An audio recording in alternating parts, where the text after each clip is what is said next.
How y'all doing out there? It's Cornelius Cole with the Diehardfan show. Um, Hopefully everybody having a good Wednesday. Start off right off the top. Serena has started her match, her second round match of the US Open. Uh, I'd like to thank y'all for tuning in. She's in a struggle though. She's playing against the number two in the world, baby. It won't be easy for her to win it. Uh, but she is the GOAT, and she's bringing out all the celebrities, uh, which I want to start there as far as the other night in her first round match. I don't know how many of y'all checked out and saw that where the Dr. Ruth was sitting with Bill Clinton, and they were chopping it up, watching Serena play. I mean, that's what Serena does. She brings all kind of stars out to see the GOAT, maybe for one last time. If it's not her last time, then it's a great marketing strategy to fill the seats of the U.S. Open. Um, I think that's cool on her behalf. Um, Sorry about that. Allow me to get into it now. As I sit back and I think about um, the greatest to ever play tennis, remember the eras of the Pete Samprases and the Andre Agassi's and stuff, but it's been nothing like Serena, the Williams sisters, period. It's been nothing like Serena Williams in those sports. Um, she's actually like a pioneer, so to speak, or a barrier breaker, so to speak. Um, to have that much skill, agility, and strength. Like she was serving that thing 115 miles per hour. It's kind of hard to return a serve like that. Um, that's comparable with the speed at which the average male hits the ball in tennis. So that tells you that it's really a powerful serve. I love what she does, though. I love Serena with her game, her athleticism. She doesn't have as much athleticism as she once did, but what you expect. She's what 40, going on 41 or something. So times change. But like I said, it's good to see everybody coming out supporting. Um, the U.S. Open, I'm sure they're glad to have those numbers. I don't know when the last time they were sold out or packed the way that they're packed or had this much attention put on the sport, highlighted on the sport of tennis. Um, which brings me to golf, man. Uh, PGA toured and got with Tiger and Rory and decided that they're going to up the ante, so to speak, and try to make it more interesting to keep their golfers from running to that LIV. I don't know why the golfers are running over to the LIV. I don't know what the LIV, uh, other than money. Uh, so unless you're going to shell out the same amount of dough, you're probably going to lose more golfers in the near future and change some of your rules. I didn't know the PGA Tour had such strict rules until recently. Um, and apparently, a part of the rules and the treatment of the golfers is a huge thing that they want to try to change up now. I'm wondering why they wait till until now when they have another competitive league. These are changes that you probably should have made beforehand.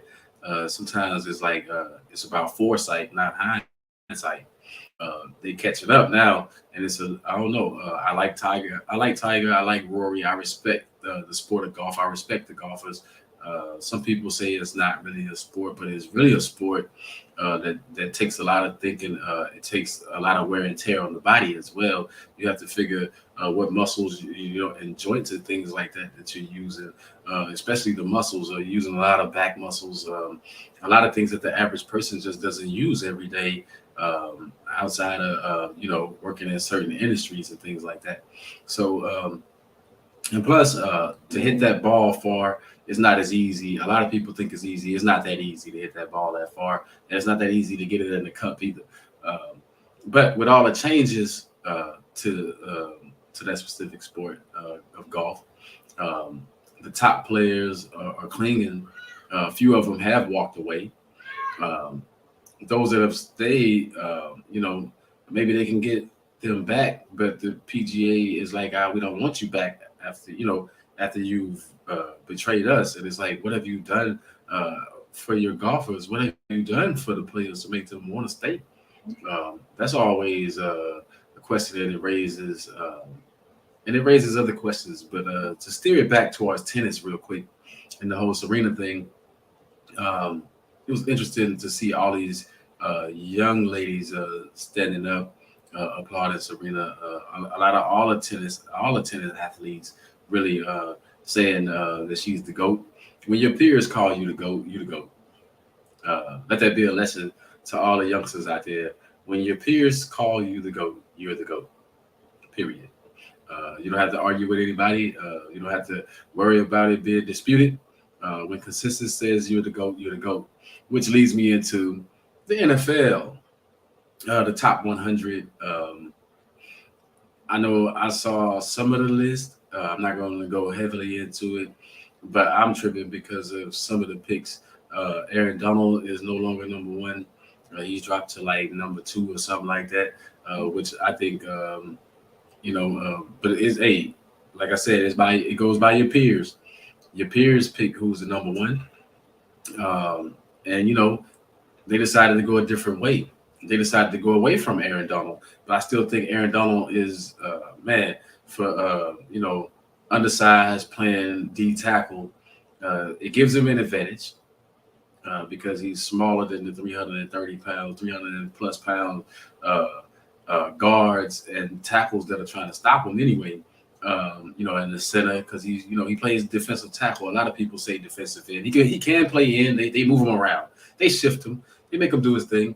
I kind of think is great. I think Aaron Donald is good with what he does. I think he's a pure athlete. You haven't seen anything like it. The speed, the strength, and the smarts out there. Sometimes that's what it takes. I think he's going to continue to be a force for a few more years. He won't set any records, I don't think. But I think as far as a defensive tackle, you got to compare him to defensive ends. That's how good he is. You compare him to other tackles. I mean, Warren Sapp was good in his day. You got a few defensive tackles that were solid, but right off hand, I can only think of Warren Sapp. But his agility and stuff reminds me of Dwight Freeney, who was an undersized DN. Like I said, a different position, but Aaron Donald, in my mind, still number one.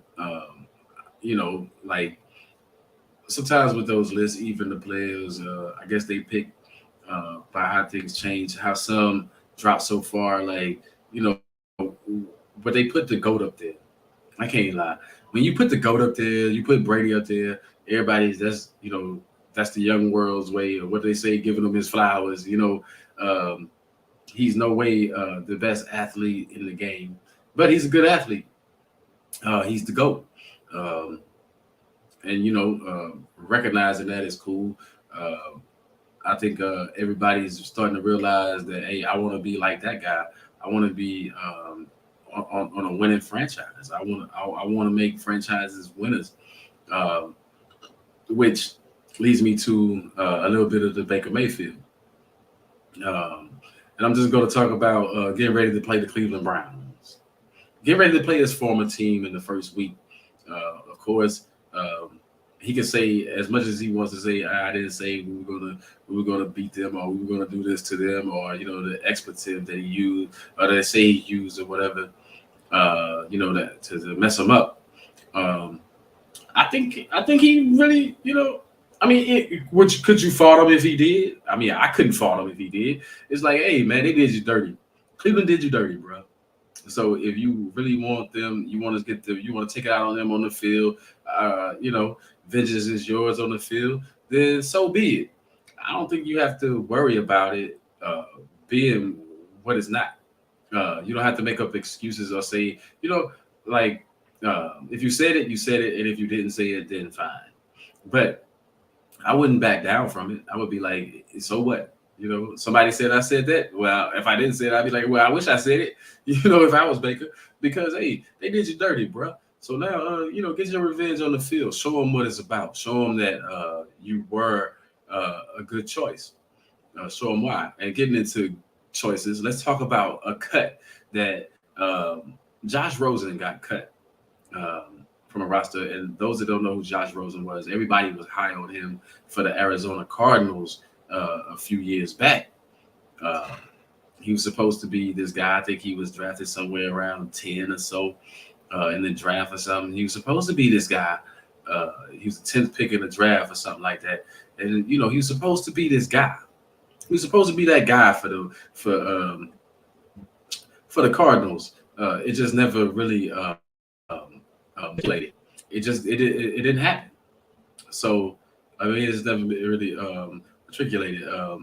He's not that good, and it's starting to show. And that's what happens with some of these picks. Sometimes, the organizations get them wrong, and we can talk about that till we blow in the face. This is a diehard fan show. I'm your host, Cornelius Cole, and as you see, I got it scrolling across the screen. I got to give myself a plug. I opened the Snook One store, the Snook One production store. You can check that out at Shopify for the diehard fan t-shirts, coffee mugs, beer mugs. I got more items coming later, but this is what I have right now. Check it out for yourself. Like I said, it's the diehard fan show. Looking at it, certain things that I want to talk about as far as the NFL. That's not the only cut. Marlon Mack was cut. Now, Marlon Mack was a decent running back, but it just shows you how running backs have this short shelf life. Like he's, getting cut again. He's bounced around, and now he was with the Texans, and the Texans are deciding to go with the younger guy, the rookie. I think his name is Damian Pierce or something like that. Damian Pierce. They're deciding to go with him over Marlon Mack. So the young running backs out there just know making it to the NFL, they consider you a wash real quick. Some that have extended themselves and put themselves, the Frank Gores who played a long time, the Curtis Martins, guys, the Emmitt Smiths and I mean, if you get 10 good years as a running back, then that's a blessing.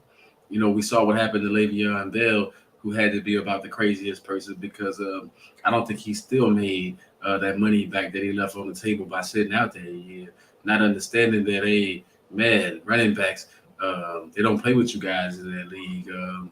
You come back a step slower after sitting out a year. What do you expect? And then you went to the Jets. That was horrible. And, trying to redeem and going to the, getting another chance of going to Kansas City, but that just didn't really pan out. Didn't really get to play much or do much. I'm sure if there's ever a player that had a regret, he's one of them. Just like I'm thinking that Devontae Adams is going to have that regret by going to play with his buddy instead of staying with one of the greatest quarterbacks to ever play the game.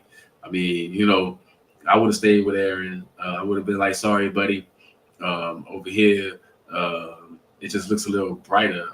If the Raiders don't make the playoffs, then that's going to be a disappointment, right? That's going to be not a shock to me. Remember, I said it, and if you listen to me, I'm right more often than not when it comes to those kinds of things as far as looking at the teams and seeing what, the Raiders, they just haven't been all that good. They made the playoffs last year. I mean, during, under turmoil or something. But remember how they got into the playoffs. It came down to them and the Chargers in one game. And, they won that game, take nothing away from them. But I know this, Carr is just not as good as Aaron Rodgers, man. I mean, just put it out there. And not only that, just because you make a few moves, the players still have to go out there and execute the game plans. I mean, you don't even know what Josh McDaniels' game plan is going to be. And I don't know what it's going to be, but I can tell you this. If it's anything like it was when he had his crack when he was with Kansas City, then they're going to come up short again. I just don't think that, I just don't think that the Raiders are all that to where, it's not a Super Bowl or bust type thing. We might make the playoff type thing. It's the same thing. We might make the playoffs. I mean, why go from a team that's consistently making the playoffs and consistently second round or more, divisional round or more, to a team that's barely making the playoffs? I don't understand. Like, I don't understand the move if you're Devontae Adams. You know, this has to be something more than just I'm going to play with my college buddy. I'm gonna leave it at that. On that note, um, other news as far as football, everybody's worried about the Tampa Bay Bucks offensive line. You're hearing that two of them, two offensive linemen, may be ready for Week 1. Said that their injuries were not as serious as they were originally thought to be. We'll see how that goes, but we all know the GOAT is still going to do his thing. He's going to get rid of the ball quick enough to where offensive line is not that huge of a deal. He's still going, Brady will take the 3 or 4 yard pass. I was just saying that the other day on the phone talking to someone that, Brady gets rid of the ball quick. He doesn't play with it. He's serious about what he does, and he's trying to win. So, shout out to Sports for America for putting me on. By the way, thank y'all for this opportunity. And as I speak about the Sports for America, I want to shout out Nerd Focus. I hear that's an energy drink for to help your being up here, to help the mind. Yeah, I hear that's an energy drink to help your mind and stuff like that. Check it out, Nerd Focus. Now, before I go real deep into the football and stuff like that, I want to touch up on a subject that I was talking about the other day. That that made me think. Which, by the way, I'm bringing you this show from Huntsville, Alabama, of all places. As I've been traveling, it's brought me here to Huntsville, Alabama. Shout out to the UAB Huntsville. But I was going to talk about something that was brought to my attention. The NBA. Has the NBA become too black? For those that need clarification on that, has the NBA become too black? I mean, think about it. They've laxed the rules on the dress codes to fit all these guys' brands and the culture nowadays. It's not that many American-born white players in the league anymore. Luca and all those guys are coming from overseas. You got a whole slew of those, but it's no more Larry Birds in the game. That you could say that this white guy is going to be a Hall of Famer, or this guy is going to be, you don't have that. You just don't have that anymore. What you have right now, so has it become too black? They've relaxed the rules on the marijuana smoke. They've just really and truly, I think, so it was. So that came up as a discussion as far as is it too black. Now I personally don't think it's a such thing as too black or too whatever.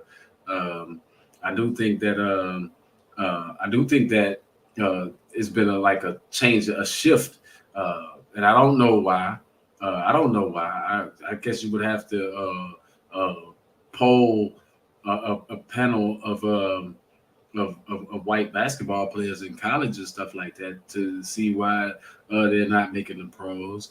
Is it because the African American or black athletes are a little bit better, or is it because or a little bit faster, jump higher? Is it any of those things? Or is it a skill level thing? I don't think so. I think it's some like you see these guys in college all the time, and it's like, whoa, they lighting them up. Like, remember Jimmy Fredette? He didn't make the pros. You know what I'm saying? He didn't make the pros. I mean, he made the pros, but he didn't do anything in the pros. Yeah, I agree. I agree with there's no such thing as too black. I think the point. I think the point that could be slated that it's crazy. The dynamic nowadays is no American-born white basketball players. Hardly, Caruso. I think you could probably name a handful of. I know JJ Redick recently retired, but you don't really know too many, and you don't see really on the levels of that Larry Bird or the Kuzis or Jerry West and all them. You don't see them on those levels. You just don't see them. So is it a competition thing, or is it just, or is the league only looking at when it comes to the U.S. The scouts? Are they only looking at the black athlete now? Are they not even, um, are the white athletes not even showing up to the basketball tryouts? Are they not, are they not showing up to the NBA combines? Are they not, um, you know, um, or I mean, what is it like? Is it, you know, is it just I'd rather be in the office, or I'd rather be a coach or an analyst, or I mean, it's probably a combination of things. I mean, nobody can, I wish someone could have really answered the question deep, but it was just a discussion that we were having as far as the NBA being, predominantly black, uh, mostly black, and it's starting to cater more. It seems like they're starting to cater more to to the culture of the black athletes and things like that. Like I said, from the dress code, they relaxed the rules on the weed smoke, gave them some leeway. I don't know though. I leave it up to everyone else to decide all that. All I can say is that I'm not mad at anybody that's taking advantage of an opportunity given to them, and um, I know you see a lot of colleges, they have like predominantly black teams, they have predominantly white teams, they have predominantly mixed teams. Like, it's just so much, and you see some of these guys that they can ball out of control in college, but they just don't haven't done that well in recent years in the pros, and you hardly see them touch the court. Like, I can't remember Zimmer for that playing meaningful moments, and he was good. He made rap songs. He was in the rap songs. The Lil Wayne, what is it? 6 foot, 7 foot. When you make the rap records, you be expected, man, we're gonna see some big things from you, but it just didn't translate to the game. Um, I would like to meet Jimmer actually and see why. I would like to talk to some of these athletes and see what their opinions are. Get a get the full scope and to get a full perspective. I haven't seen too many articles on this subject either, so maybe it's a touchy subject. Maybe I'm not even supposed to be talking about it. I don't know, but it hasn't really been mentioned uh, in a whole lot of circles. Now moving on, while I'm on the NBA, I just want to put this out there. Um, I know I didn't talk about LeBron getting his money, and I know I don't talk about certain things, but here it is. Patrick Beverly is what I want to talk about. Big whoopies going to LA. It's not going to help them much. If you're looking for Pat Beverly to be a catalyst or to catapult you into the playoffs or something, it's just not going to happen. I mean, I like Pat Beverly. I like his tenacity, but the guy is not a defensive stopper. So stop it. Who has he stopped? He plays good defense, and sometimes in meaningful moments, that defense does show up. But who has he stopped? He will forever be remembered to me as that guy that shoved Chris Paul in the back because he was getting his butt kicked. You know, because Chris Paul showed him up and beat him. Uh, that's what Patrick Beverly is. I mean, lost his cool, couldn't handle it because he's supposed to be this stopper, but he's not this stopper that everybody makes him out to be. Like I said, a good player, decent player. But I know if I'm trying to win a championship, I don't want Patrick Beverly on my roster. Uh, Case in point, how many teams has he played for, and how many of them have won a championship? Exactly. He's just one of those guys that just makes his rounds in the league, does a lot of talking. I'm sure he knows the game and all this stuff, but you're not going to win with Patrick Beverly. If you think you're going to win, prove me wrong, is what I would say. Prove me wrong. I haven't been wrong yet on that subject as far as Patrick Beverly. I haven't been wrong about Chris Paul. Just haven't won it. I mean, I'm just saying, like, my only knock against Chris Paul is that, you know, injuries, pretty much that, and the fact that they call him the greatest point guard ever when Magic Johnson got championships. So I don't really understand what the metrics are these days for celebrating these players is like Chris Paul is good, and he has a lot of assists, and he does make a team all right, but he doesn't make them championship better. Um, because the proof is in the pudding. He doesn't have no team that he's played for has championships. You can go through them: New Orleans, Houston, uh, the Clippers. You know, you can go through the teams that he's played for. And now um, Phoenix. So you know, Phoenix is the only team that he's been on that has made it. But it took other teams' injuries in my mind. You know, LeBron and AD were limping that year. Um, the Clippers, they were injured that year. Kawhi had gotten hurt right before that series.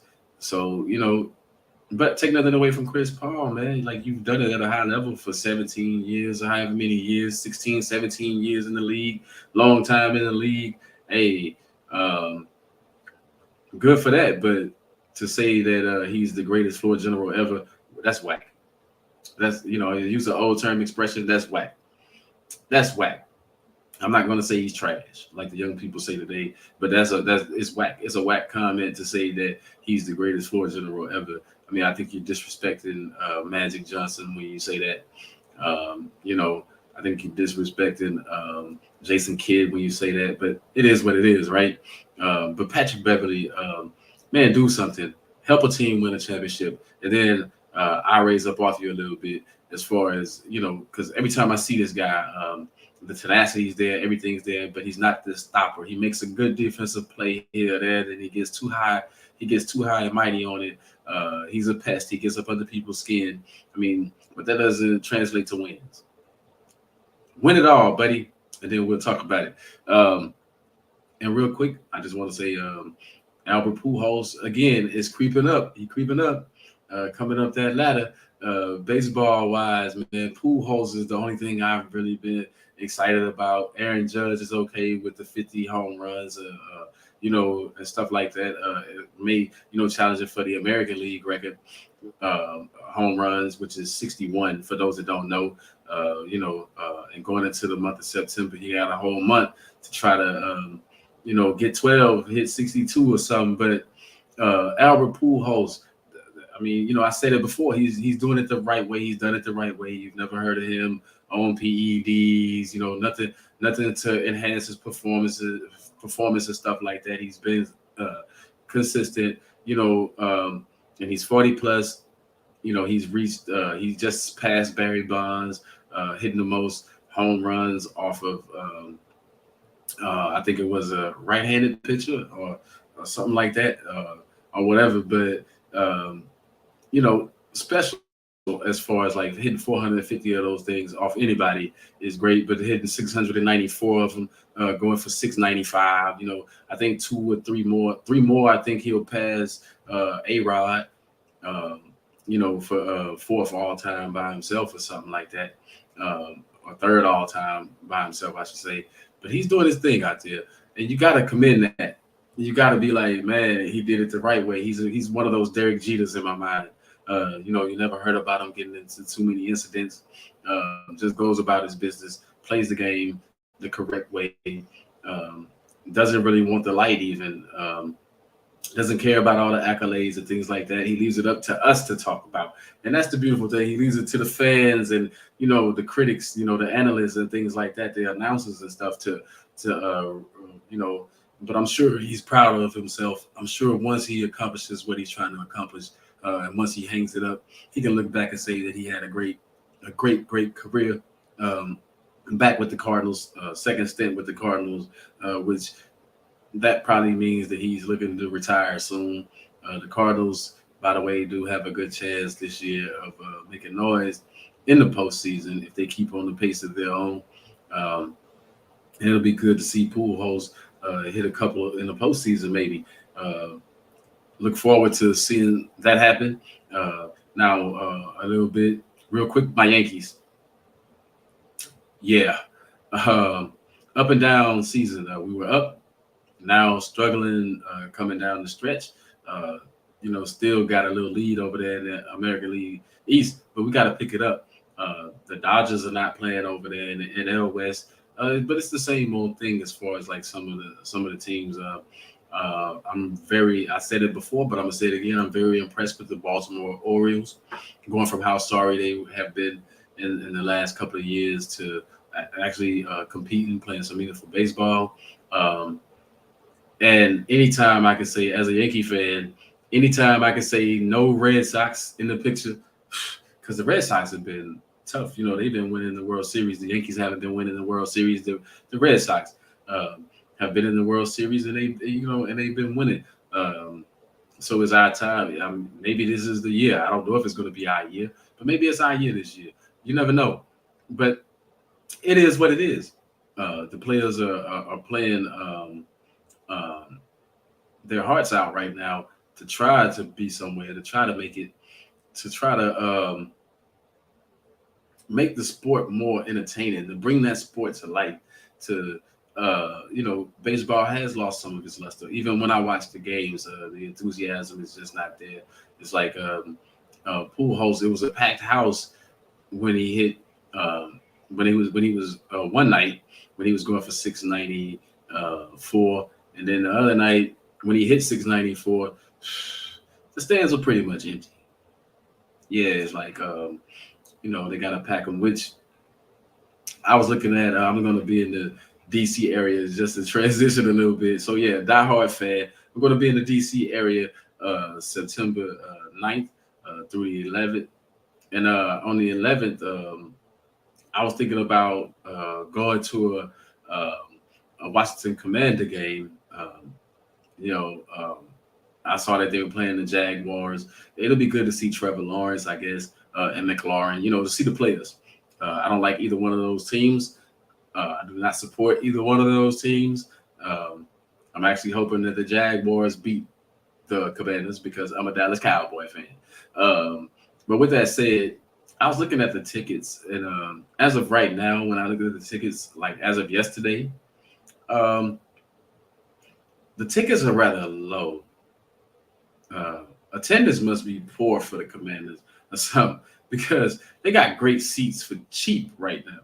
I mean, really, really cheap as compared to some of the other games in the other stadiums that I looked at. They're like really cheap, cheap. I don't, I can't even explain it, but you can get great seats for like $80.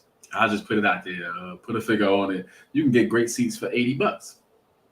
I don't. I can't explain. Are the Commanders and the Jaguars, are they both that lame of organizations right now? Um, that no one cares that the tickets are that low. That like maybe it'll change by the time we're there. I'm not sure if I'm going to be there for the 11th. That's why I didn't just go ahead and get the tickets. I'm not sure if I'm going to stick around that day. It may be a travel day for me.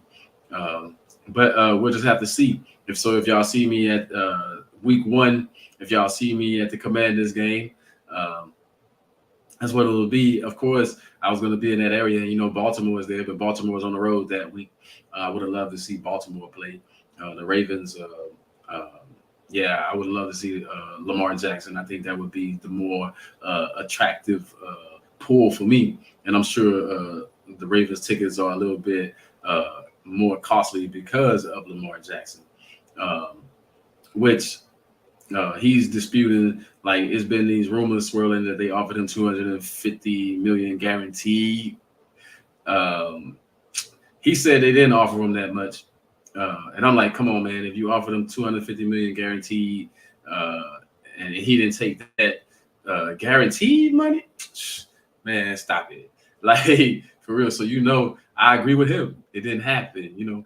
It didn't happen, and sometimes I just wonder where these people come up with these stories. It's like that's a whole lot of money to say no to. What does he want? 300 guaranteed? I mean, he might get that. You know what I'm saying? He might get that. He might get enough money. He might get more paper than most. He might get more than usual. And yeah, you're probably right. They setting it up for some offer or something like that. Maybe a smart. Yeah, I know Mahomes got it, but here's the thing. Mahomes also has a Super Bowl win.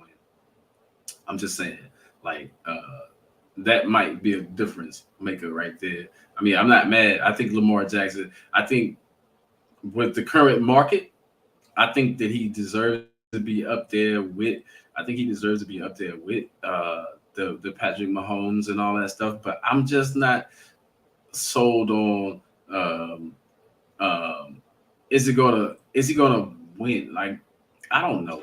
Um, I hope he's not like most quarterbacks like Lamar. Let's face it, don't last longer in that league. Yeah, 10 years is maybe he can do the same thing in 8 or something. Shorten the time and make it more money, more impactful on the pocketbook. 10 years is a long time when you think about it. But Mahomes is saying that he wants to be a chief that long, but who knows? You know, things are subject to change when it comes to how long you're going to play for an organization. But the money is already there. He's got the money. Hey, it's about getting the bag, right? So he has the bag. But I want to see Lamar get his bag also. And if you're going to give, but you have to think about this. Um, Lamar Jackson has as many playoff wins pretty much as Dak Prescott. I mean, for real. They run it neck and neck in the playoff department. So how much better is Lamar than even a Dak, who's not considered up there with the Mahomes and the Rodgers and stuff like that? But how much better is he? And yeah, the market will change. Um, yeah, it is a little ridiculous, and I get it. He is going to reset the market, and it is going to be. Uh, uh, but is that going to make Mr. Rogers and the rest of those guys say, "Hey, whatever Lamar gets, I want more because I've done more"? Those are the things that we see how it goes. It's a copy, like everybody's. It's a monkey see, monkey do type thing. It's like one wide receiver says I'm worth this, they give him that, and then the next wide receiver say, "Hold up, he ain't done what I did." I mean, so you have to look at it. You have to look at it like, yeah, it's gonna be crazy, and I think the biggest parity of the league right now, as far as the NFL, is um, that it's going to be harder and harder to find good coaches because of the ridiculous money. Um, yeah, pretty soon all these guys are going to have the Kanye attitude. You can't tell me nothing. You know what I'm saying? I mean, for real, the coach is going to be asking the players, what plays should I run? Like pretty soon it's going to come to that because the money is getting it's getting up there. It's up there in all the sports. I mean, now remember when football and basketball used to be like, we don't have, like we want baseball money. Now they all got baseball money. I think baseball is still a little bit ahead. I say a little bit ahead, not much ahead, just a little bit because they baseball they're passing out $300 million contracts like it's nothing. Somebody. I'm waiting to see that person that cracks that 400 million mark. I wonder which sport it'll be in first. Will it be baseball, or maybe it'll be basketball? But that's a lot of money. Um, and that's a lot of money. No matter how many years or whatever you slice, no matter how you slice it, it's a lot of money. It's a lot of money to pay somebody. The GOAT does it. I mean, and that's crazy. In every sport, the GOATs of every sport never makes as much as some of these other players. So what does that say? What does that say? That do GOATs really, like when was Michael Jordan the highest paid player in basketball? Maybe after he retired and came back and he was only doing 1 year contracts, maybe. But before that, he wasn't the highest paid. Um, you know, LeBron, right? That's what I'm saying. Like they consider LeBron a GOAT, right? Like but at the same time, you know, look at that. It's just when do they make the like when do you make the most like how you don't make the most money in your league? Like LeBron is LeBron really making the most money now with the $97 million 2-year extension? uh Steph Curry doesn't make more than him.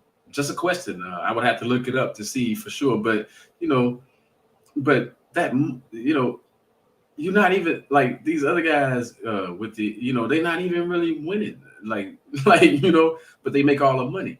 It's like, is it about ticket sales?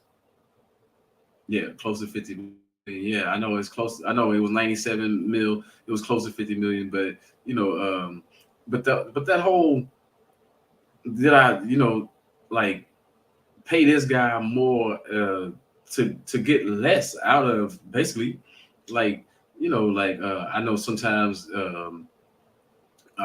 it's about sales, it's about filling the seats, it's about getting people to come and watch. So I get some of it sometimes, but I'm looking at it like, man, you know you call these guys the goats and they'll nearly make, Tom Brady gets paid decently, but he's not making Aaron freaking Rodgers money.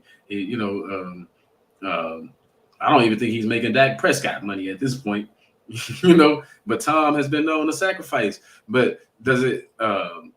So which would you rather have? Like, if you were an athlete, because I asked myself that question: would I rather have the money or would I rather have the wins?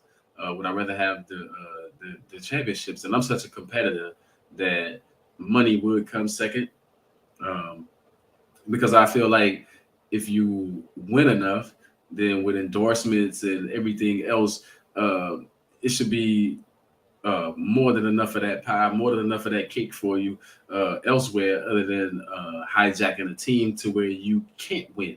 A lot of these guys, they have all the money in their pockets and then they can't afford decent players elsewhere to help them out, to help them get over the hump, to help them win. Um, so it comes, all that stuff comes with a price. Um, I'm not mad that I'm not mad that, 48 million, see, and so yeah, they're around about almost the same, right? Well, LeBron, what, he 97, so that's what, 48 and a half or something. Yeah, so he barely got him. Like, I'm not mad at him for being the highest paid. Like, LeBron should be the highest paid. Well, maybe 2 or 3 years ago, maybe 3 or 4 years ago, you know. Um, oh yeah, before the extension. Okay, yeah, but he should, but LeBron, he should be up there still. I mean, to compete at the level that he's competing at. Um, I take nothing away from him. I'm still going to root against him when the season starts. It's still going to be the same thing, which is crazy because I actually like the Laker organization. Was a huge Laker fan when Kobe Bean Bryant was on the squad. Um, when Shaquille O'Neal was on the squad, loved the Lakers.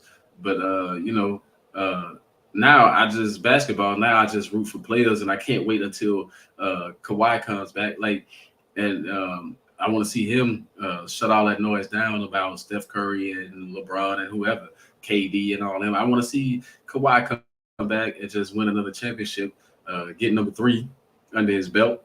Um, Either that or Giannis go ahead and get number 2. I'm a fan of the players. Like, I think I said it on last week's show. Giannis is that dude, whether people like it or not, and he's going to prove that he's that dude, because he's going to do it with lesser name players every single time. He's not going to have a Kyrie Irving or he's not going to go team up with a buddy or something like that. I would be surprised if he did.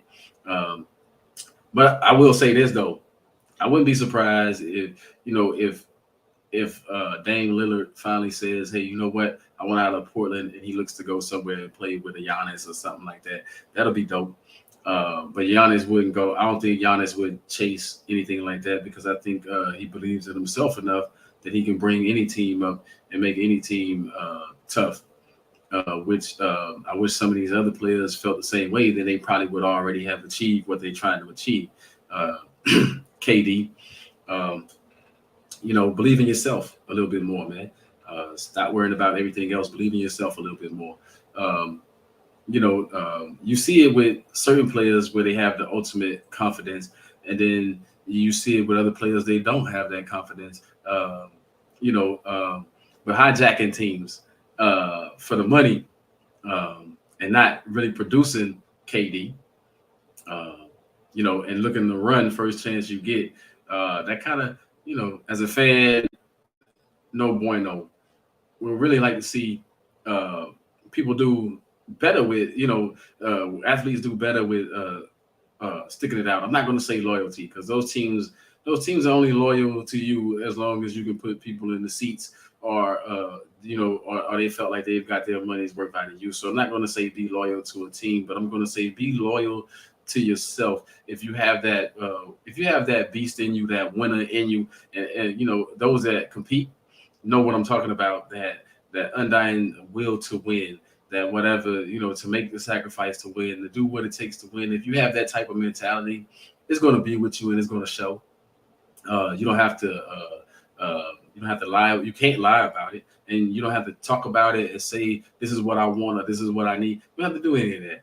You could just say, "Hey, man, it was left out there," which is kind of why I like Jimmy Butler. Not a huge fan of Jimmy Butler, but I think Jimmy Butler has that kind of attitude that, man, my rep is out there. It speaks for itself. I leave it on the court. I leave it all there. Now, another shout out to that Nerd Focus, man. Try that energy drink.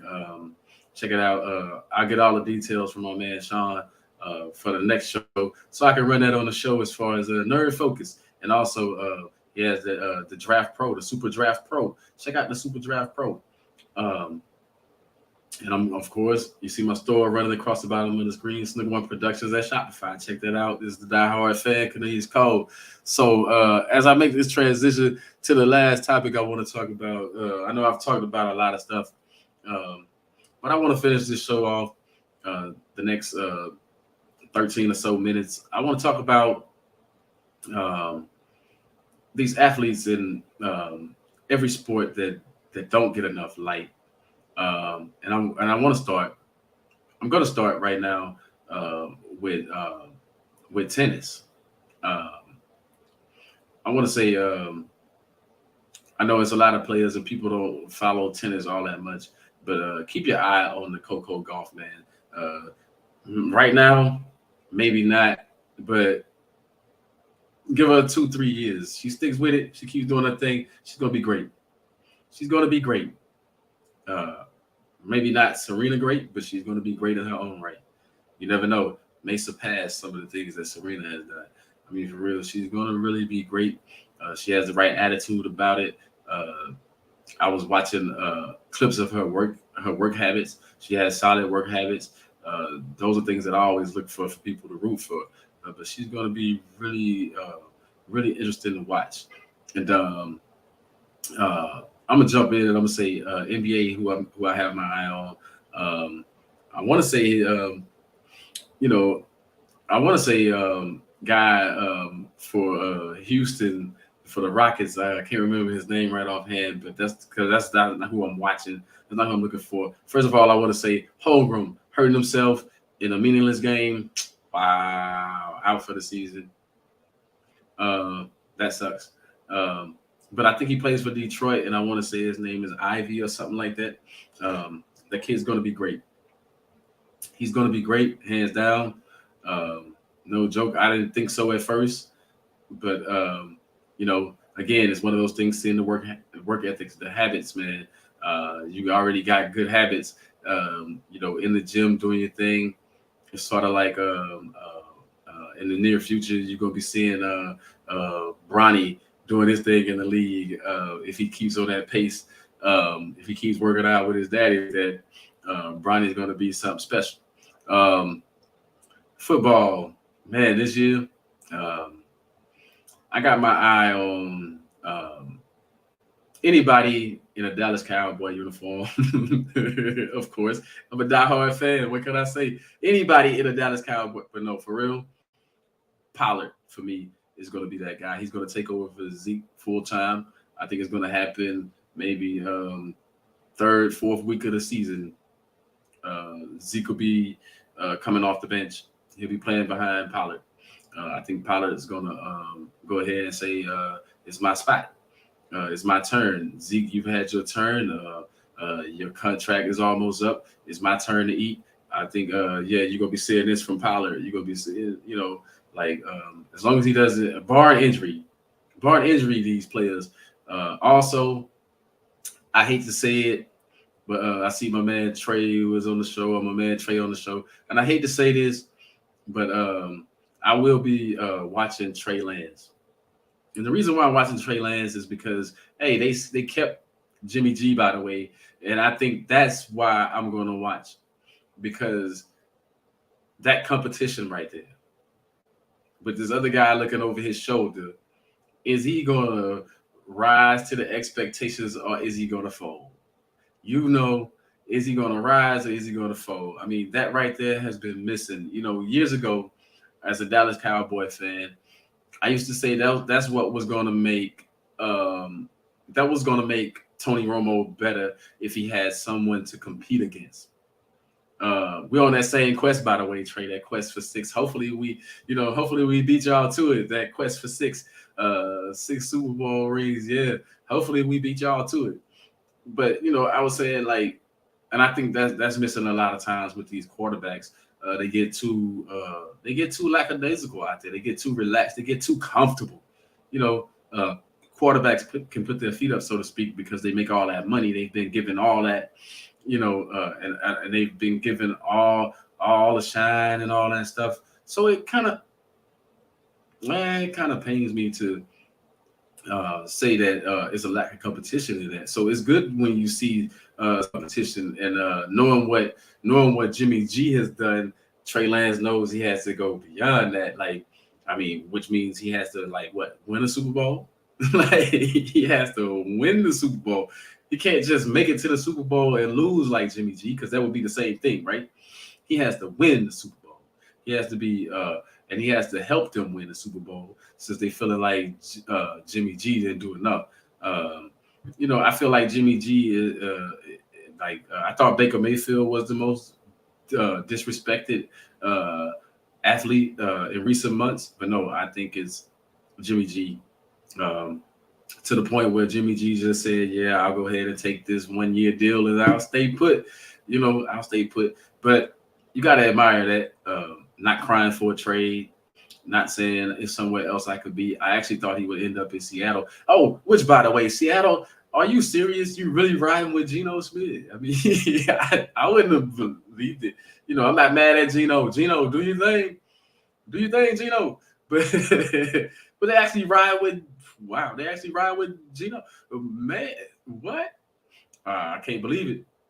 Like, for real, like, I'm not mad. I was one that said Geno deserved another shot, but I didn't know he was going to earn it like that. I guess he earned it. I didn't see too many Seahawk preseason games or whatever to know if, but I don't even know if he played hardly in the preseason. But, Geno, man, I hope you go ahead and impress, go ahead and do your thing. Geno did, he got to see the greats play, man. He got to be in the same quarterback room with the Michael Vicks and stuff like that. So maybe that stuff will help him out. I don't know. Pete Carroll is a champion in my book, both on the collegiate level and the pro level.